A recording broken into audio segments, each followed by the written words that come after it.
Hi friends, आज September मास 15 तारीख। तो आज हूँ ईशानी बर्थडे। ईशानी को पूरा आज को 2 वर्ष पूरा कंप्लीट है। तो आज तार बर्थडे ता मामू घरे सेलिब्रेट करूँ आम। तो ईशानी को आम समस्ते विश कर सारे। तो आपण मैंने भी ईशानी को विश करूँ। आम बाहर मंदिर। तो आम आम गाड़ी आनी ना। तो जनकर पाखर भाई जड़े अच्छा गाड़ी मागी नहीं कि जाऊँ।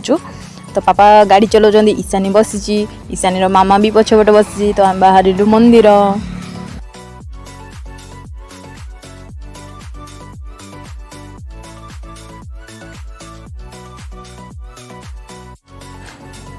तो बाटर गला बेल को बहुत वर्षा होला। तो ईशानी को मो लुगारे घोड़े देछि, उदा हो नहले।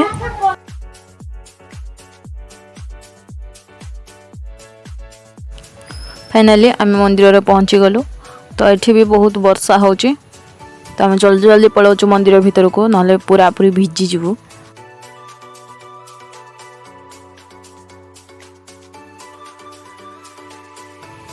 तो मंदिर भी बंद अच्छी। नना पूजा करिकी पलि घर को। तो आम बाट खोलिकी निजे ही जाकि मंदिर भितर अच्छु। तो नना नहांती, तो अपेक्षा करिचु नना आसिले पूजा करेंगे। तो देखा जाऊ वर्षा भी बाहर बहुत होची। ईशानी आज बर्थडे। तो केक काटिबो, से बहुत खुशी अच्छी। तो नना तो आसी ना। तो आम से भीतर दीप भी लगे देचु। तो नना आसिले खाली पूजा करेंगे। तो आम नना को अपेक्षा करिचु। तो आम पुणी देखा नेक्स्ट वीडियो रे ईशानी बर्थडे पार्टी रे इवनिंग रे देखा। Bye bye.